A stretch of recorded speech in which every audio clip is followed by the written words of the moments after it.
भूले।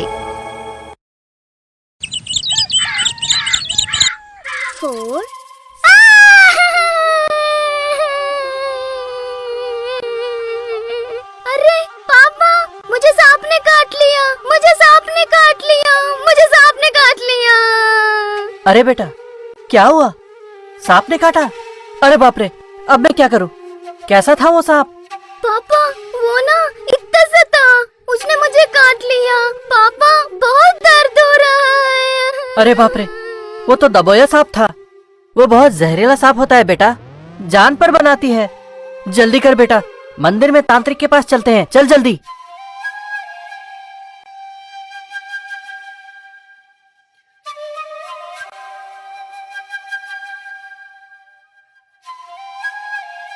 क्या हुआ?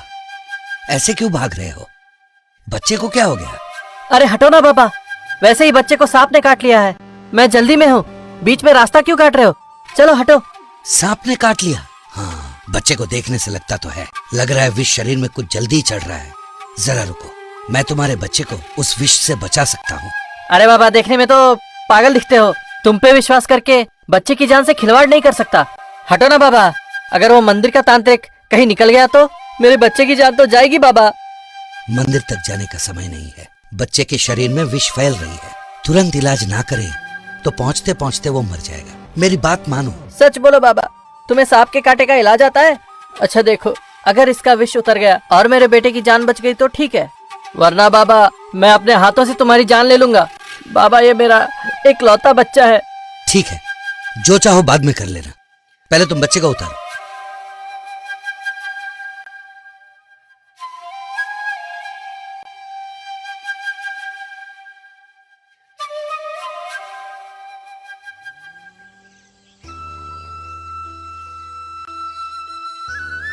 चल, अब तुम्हारे बच्चे का बला टल गया है। आगे डरने की कोई बात नहीं। बेटे को लेके घर जाओ। पापा, मेरा दर्द तो गायब हो गया। माफ करना बाबा, मैंने आपको पागल समझा था। तुमने मेरे बेटे की जान बचाई। मैं किस तरह तुम्हारा शुक्रिया अदा करूं, ये मुझे समझ में नहीं आ रहा है। तुम्हारा उपकार मैं जिंदगी भर नहीं भूलूंगा। वैसे तुम कौन हो बाबा? पहले कभी तुम्हें इस गांव में देखा नहीं। मैं यहाँ से 2 कोस दूर पर एक गांव में किसान हुआ करता था। मेरा एक बेटा भी था। एक दिन उसका पैर फिसला, नदी में गिरा और बह गया। तब से मैंने गांव में रहना छोड़ दिया और एक गुमशुदा पथिक की तरह चलते जा रहा हूँ। अरे रे, तुमने अपना बेटा खो दिया? अच्छा, पहले तो तुम किसान थे, फिर ये सांप के कांटे का इलाज तुम्हें कैसे पता चला? मेरे बाप दादा के समय से सांप के कांटे के इस इलाज को मैंने भी सीख लिया। खैर जो भी हो बाबा, स्वयं भगवान ही तुम्हारे रूप में आकर लगता है मेरे बेटे को बचा लिया। सच में अगर मैं मंदिर तक उस तांत्रिक के लिए चला जाता, पता नहीं मेरे बेटे का क्या होता। ये लो, ये 2 अशर्फियाँ ले लो, इससे ज्यादा देने की हैसियत नहीं है मेरी। बूढ़े ने 2 अशर्फियाँ ली और आगे बढ़ गया। कुछ दूर जाने के बाद एक फलों की दुकान पर आ पहुंचा। बेटा, एक केला दोगे बेटा? जोर की भूख लगी है। ये लो, थोड़ी दूर जाके बैठ के खाना, इधर मत आना। ये लो बेटा पैसे, 1 अशर्फी ले लो। अच्छा, देने के लिए पैसे भी है तुम्हारे पास? तुम्हारी हालत देखकर तुमसे पैसे लूंगा तो मेरी इज्जत जाएगी। तुम्हारे पैसे रखो तुम्हारे पास। निकलो यहाँ से, दूर जाके बैठो, नजदीक मत आना। पैसे लेने से मना क्यों कर रहे हो बेटा? वैसे तुम्हारा नाम क्या है? मेरे नाम से तुम्हें क्या करना? मेरा दिमाग चाटना बंद करो, जाओ यहाँ से।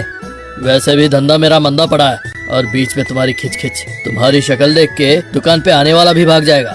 मुंह उठा के आ जाते हैं। इस तरह से रामू पे गुस्सा कर रहा था वो दुकानदार।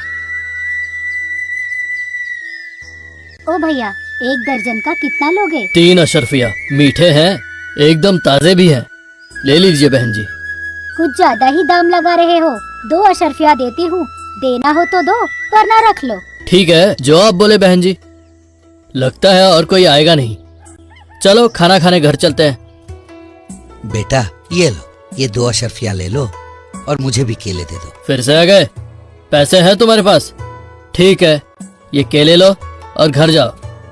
मेरा घर बार तो है नहीं बेटा, यहीं आसपास कहीं रह लूंगा। तुम घर जा रहे थे ना, जाओ बेटा, मैं ये केले खा लूंगा और मेरा पेट भर जाएगा।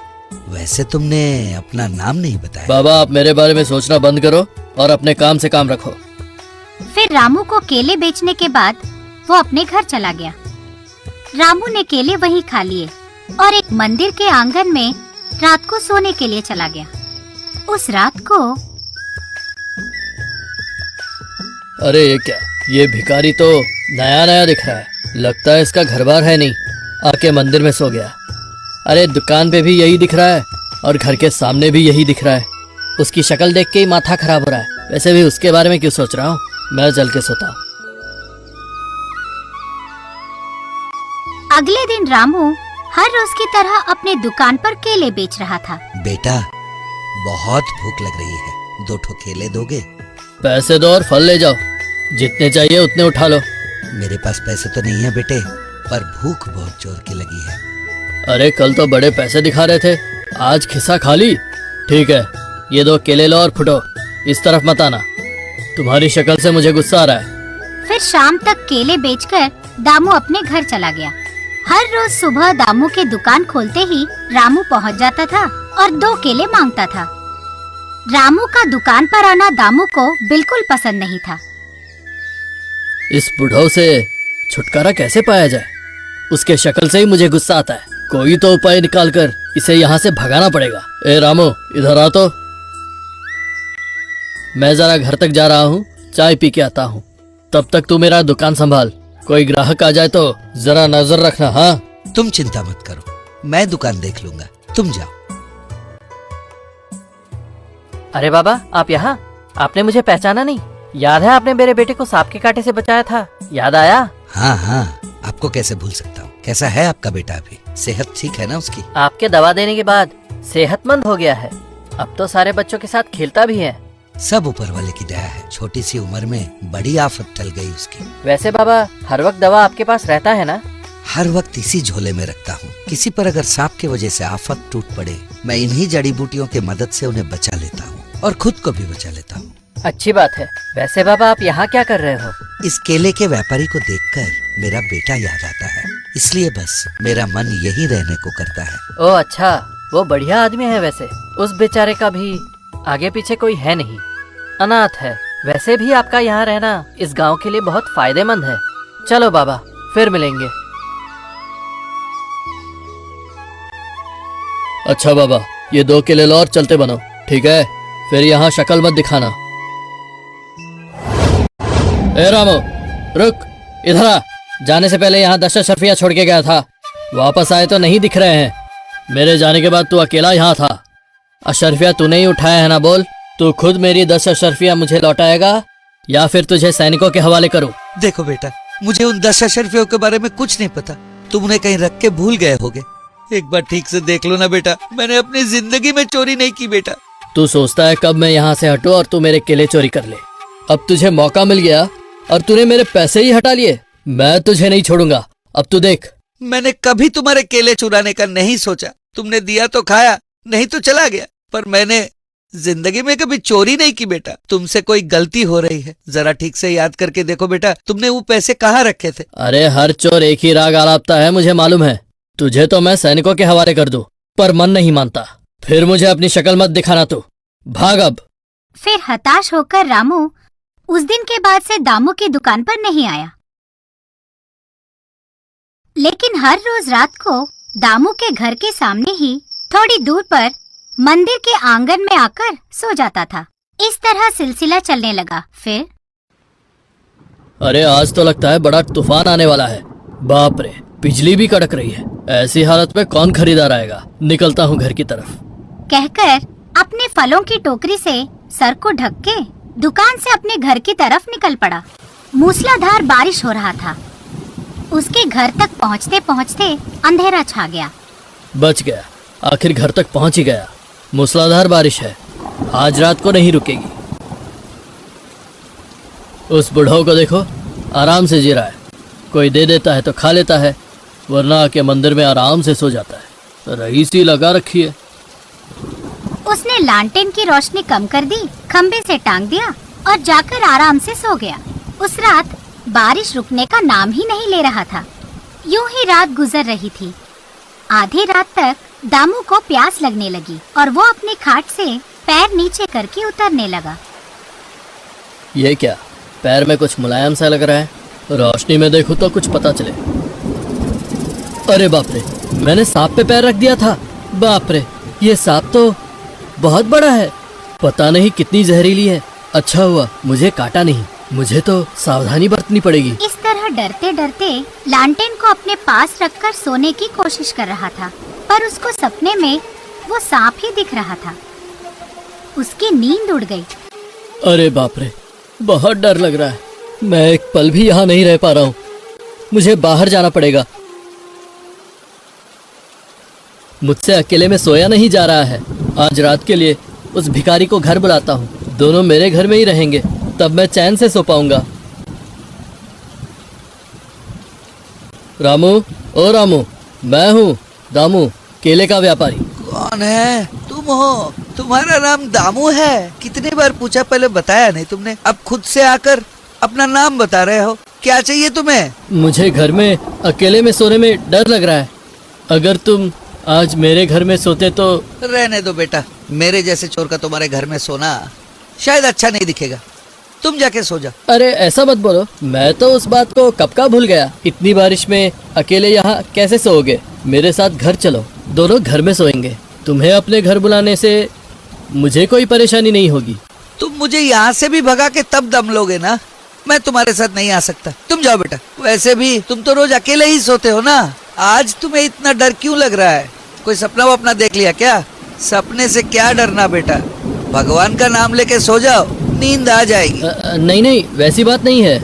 मैं पानी पीने के लिए नींद से जागा, मेरे पैर में कुछ मुलायम सा लगा। मैंने देखा तो इतना लंबा सांप खिड़की से भाग रहा था, मैंने देखा। अच्छा, तो तुम सांप से डर रहे हो? सांप लंबा सा, पूंछ उसका पतला सा है क्या? फिर तो वो जरूर नागराज ही थे। अगर उन्होंने काट लिया तो जान नहीं बचेगी। बाहर जोरों की बारिश हो रही है ना, गर्मी ढूंढते हुए आ गया और तुम्हारे खाट के नीचे घुस गया। वैसे मुझे क्या लेना देना, तुम जाके सो जाओ बेटा। चोरों के संगत में तुम क्या करोगे? बाप रे, तुम्हारी बातों से तो और डर लग रहा है। तुम्हें मैं सच बताता हूँ, तुम चोर नहीं हो। मैंने जानबूझकर तुम पर चोरी का इल्जाम लगाकर तुम्हें दुकान पर आने से रोका है। मुझे माफ कर दो। ये सब बातें मन से निकाल कर आज के लिए मेरे घर पे आके मेरे पास सो जाओ। अगर तुम्हें सांप ने काट वाट लिया तो बताना। मेरे पास ये जो झोला है ना, उसमें जड़ी बूटियां है, उनसे मैं तुम्हें बचा लूंगा। समझ गए? क्या बोला? सांप के कांटे को तुम बचा सकते हो? वो कैसे? सीधी सी उपाय है। जहाँ सांप ने काट लिया हो, समय रहते हुए उस जगह से पूरी विष को मैं अपने मुंह से चूस लेता हूँ। जब पूरी विष शरीर से बाहर निकल आती है तो उस इंसान का जान बच जाता है।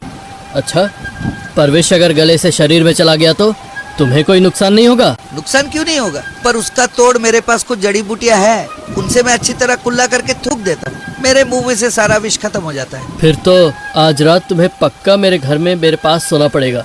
मेरे साथ चलो ना रामू, मैं वादा करता हूँ कि फिर कभी तुम्हें तंग नहीं करूँगा। चोर तुम नहीं, चोर मैं हूँ। अब तो मान जाओ। हाँ, अब तुमने सच उगल दिया तो तुम्हारी बात मानता हूँ। अब तुम इतनी जोर जबरदस्ती कर रहे हो तो चलता हूँ, चलो। फिर वो दोनों मिलकर दामू के घर पहुँचे। दोनों ने मिलकर कुछ देर तक बातचीत की और फिर अपनी अपनी जगह सो गए।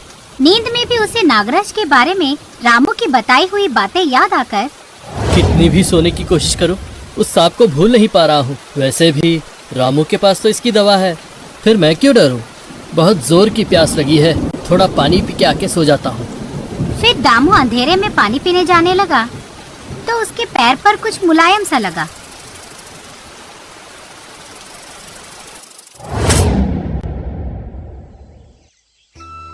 मुझे क्या हुआ? आप लोग मेरे इर्द गिर्द क्यों खड़े हैं? मेरे पैर में ये पट्टी कैसी? तुम्हें ना रात को सांप ने काटा था, तुम्हें उस बुढ़ाऊ रामू ने उसके विष से बचाया था। अब तुम्हारी जिंदगी खतरे से बाहर है। अच्छा, पर अब रामू है कहाँ? मैंने बहुत बेइज्जती की पर मेरी जान बचा ली। कहाँ गया वो? जहाँ सांप ने तुम्हें काटा वहाँ से उसने अपने मुंह से विष निकाली और थूक दी। पर जब उसने अपनी जड़ी बूटी निकालकर उससे कुल्ला करना चाहा तो देखा कि जो झोला उसके साथ हर वक्त रहता था वो उसे मंदिर में भूल गया और रात तुम्हारे घर में गुजारा। जड़ी बूटी के लिए मंदिर तक पहुँचने से पहले ही उसके शरीर में शायद विष चढ़ गया और सर चकराकर गिर गया। अरे रे, तो क्या रामू मर गया? मेरी जान बचाने के लिए अपनी जान को दांव पे लगाया? नहीं, उस वक्त मैं वहाँ से गुजर रहा था। उसकी हालत देखते ही मुझे ना सारी बात समझ में आ गई। उसने मेरे बेटे को इसी तरह सांप के कांटे से बचाया था। उस वक्त उसने कुछ जड़ी बूटियां मुंह में डाली और कुल्ला करके थूक दिया था। वो सब उन्हीं के झोले में होते थे, तो मैंने उन्हें निकाल कर दे दिया, तो उन्होंने तुरंत उससे कुल्ला करी और थूक दिया। पर अब तक उनको होश नहीं आया। बेचारा शायद मौत के दरवाजे पे खड़ा होगा। उनका क्या होगा पता नहीं। चलो जाके देखते हैं। फिर गांव वाले मिलकर उस मंदिर तक पहुँचे। थोड़ी देर बाद जब विष का प्रभाव कम हुआ तो रामू ने आंखें खोली। अरे रे रामू, तुम्हारी शक्ल देख के मैंने तुम्हारी बहुत बेइज्जती की। मुझे माफ कर देना। आज अगर तुम साथ ना होते तो शायद मेरी जान नहीं बचती। तुम्हारे जान के बारे में सोचे बिना ही मेरी जान बचा ली। चलो दोनों साथ मिलके रहते हैं। मेरा भी तो कोई है नहीं। मैं तुम्हारी एक पिता की तरह देखभाल करूंगा। फिर मुझे छोड़ के मत जाना, समझ गए? उसकी समझ में आ गया किसी की सूरत से उसकी सीरत नहीं नापी जाती।